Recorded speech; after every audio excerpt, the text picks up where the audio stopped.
Yeah, my name's Alan Bissett. I am a novelist and a playwright, and I also represent the National Collective, which is the group of artists and writers who are in favour of independence. And can I just say, this is a brilliant turnout on what is a beautiful evening, when you can all have been sitting in your gardens, drinking a beer and enjoying the sun. You've come out here to hear about politics. What we're seeing here is the reinvigoration of Scottish democracy. It's a beautiful thing, and thank you for taking part in it. But without any further ado, I'm going to introduce our first speaker. But yes, our first speaker is from the Scottish Socialist Party. Please give a big hand for Colin Fox.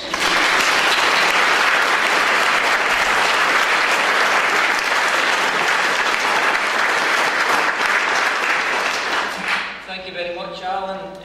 Thank you very much to Yes Rosyth for organising tonight's meeting, and thank you all for coming.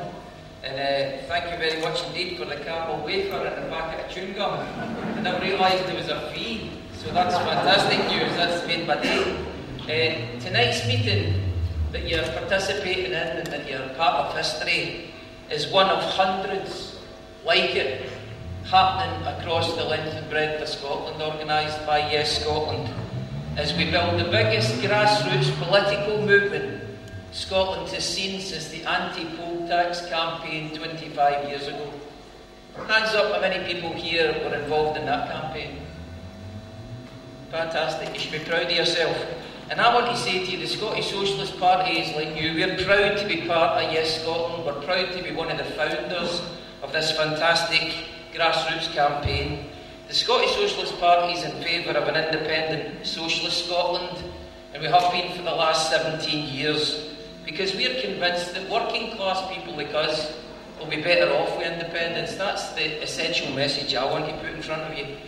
And I like to make clear, I'm a socialist, I'm a trade unionist, I have been all my life. And supporting the democratic right of nations like Scotland to self-determination doesn't make you a Scottish nationalist. It makes you a Democrat, because it's a democratic right that we want to have, the same as 260 other countries of the world. That's all we're looking for. No favours, no privileges. We want what we're entitled to. The democratic right to determine our future and make the future part of the decisions that we decided. And nobody familiar with the work of the Red Clydeside leader John Maclean, or Edinburgh's most famous socialist James Connolly, who was executed by the British for participating in the Dublin Rising in 1916. Nobody that knows anything about the work of those two men would ever describe them as nationalists. They weren't. But they understood that independence is a progressive, democratic stride forward for working people. And that's what this movement that we're part of is part of the length and breadth of Scotland. And I wanted to say, people say to me, this debate, my view is that working people like us will be better off with independence. Why? Why will we be better off? Well, the OECD, the Organisation of Economic Cooperation and Development, has already said that an independent Scotland in charge of its own industries and its own destiny would be the 14th richest country in the world. The 14th richest country in the world.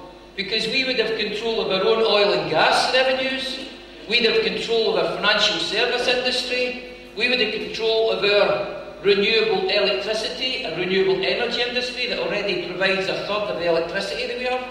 Our industries like whisky, food and drink, construction, tourism, life sciences, information technology, profitable public services, and above all, Scotland's biggest and most precious asset is you.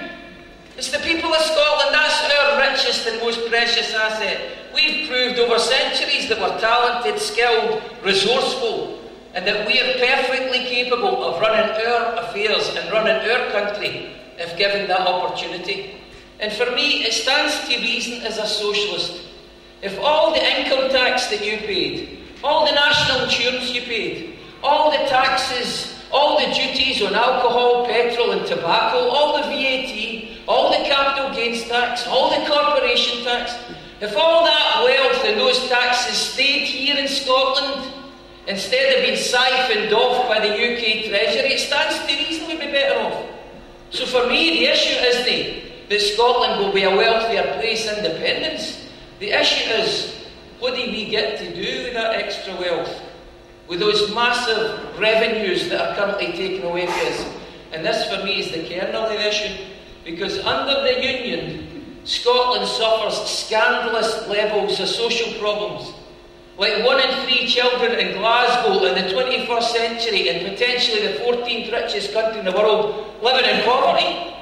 Kids in Glasgow who don't have a separate pair of shoes for the winter, so they go to school in the same trainers they go in the winter. The kids who don't get to go on school trips.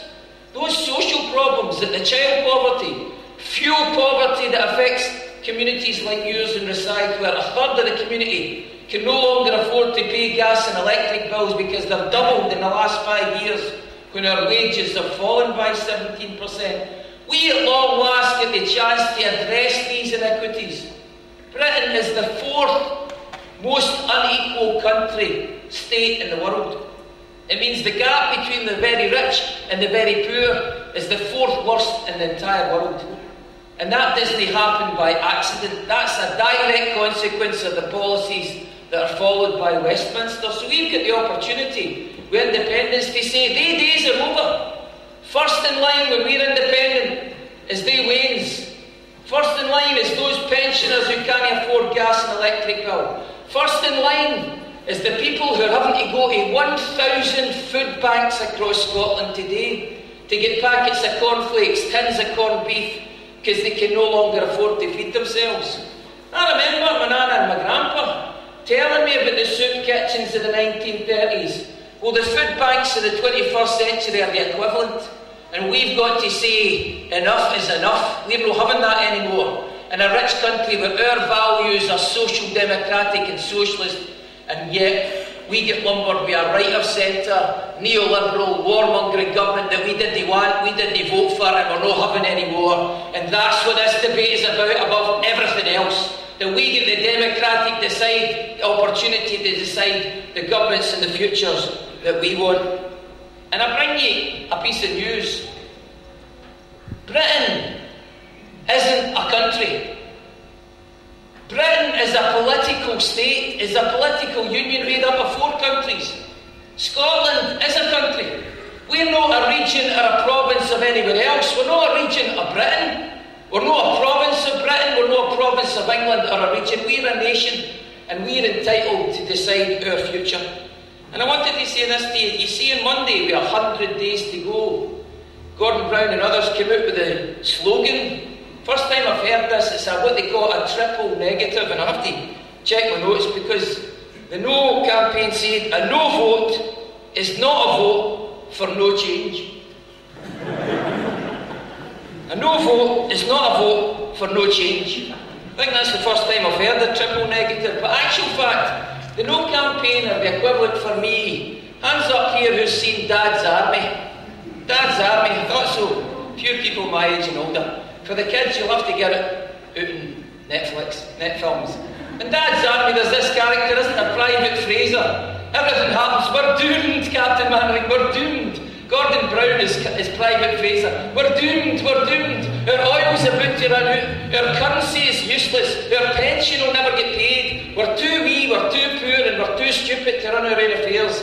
If you vote for independence, the sun will never shine again. That's essentially what they say, isn't it? And of course, it's an absolute nonsense. What the No campaign come to you and recite at their public meetings are, and I'm sure everybody's been to them, have you? No? Me neither, never seen a single one in 18 months, but there they are. They come along and they say Scotland gets the best of both worlds. We've got a strong parliament here in Edinburgh and vital influence at Westminster. And you go, it's a delusion, my friend. I was in the Scottish Parliament for 4 years. I used to get the bus to my work, and every day I was told what I couldn't talk about. It was like being back in school. No, Colin, you can't talk about unemployment in here. No, Colin, you can't talk about the economy in here. No, Colin, you can't talk about the national minimum wage in here. You can't talk about equality for men and women. Or you can't talk about the war in Iraq or Trident or Afghanistan. That's for the big boys and girls down there in London. You keep playing with your toys. That's the reality. We don't have a Scottish Parliament with the powers that we need. That's what this debate is about. And neither do we have vital influence at Westminster. Because if we did, we wouldn't have had the bedroom tax. We didn't want it. We wouldn't have had the privatisation of the Royal Mail. We didn't want it. We wouldn't have had trident nuclear weapons threatening the world with nuclear annihilation, because we didn't want it. So we clearly don't have influence at the top table, and we don't have a strong Scottish Parliament. That's what this debate's about. It's about shaping the kind of Scotland that we want to see. The kind of Scotland where nobody is left behind. The kind of Scotland where we have a living wage, not poverty wages, casualisation and zero-hour contracts, none of that. A Scotland where we don't have the worst anti-union laws in the whole of Europe. A Scotland where our public services are owned by the public. And the Scottish Socialist Party wants to see a Scotland that's a modern democratic republic where we the people are sovereign, we get to elect our head of state. But all of that, none of that is possible without a yes vote on the 18th of September. And that's what this meeting is all about. And so I want to leave you by making a request. I'm asking you, and the Yes campaign is asking you, to vote yes on the 18th of September. But more than that, we're asking you to get involved in the Yes campaign. Help us persuade your family, your friends, your workmates, your colleagues at university and college to vote yes too, so that we've got the chance to determine our future. We need your help. And I want you to make this promise to yourself. See, on the 19th of September, when you wake up and Scotland has voted for independence, I want you to promise yourself you can turn to your husband, your wife, your partner, your children, your colleagues at work, your classmates at university or college and say, I did that. I did that. I changed the world forever. Thank you very much for your time.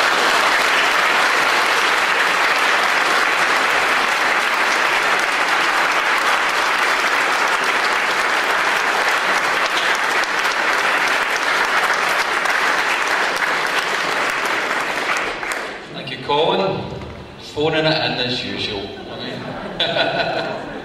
Thanks a lot, that was very inspirational.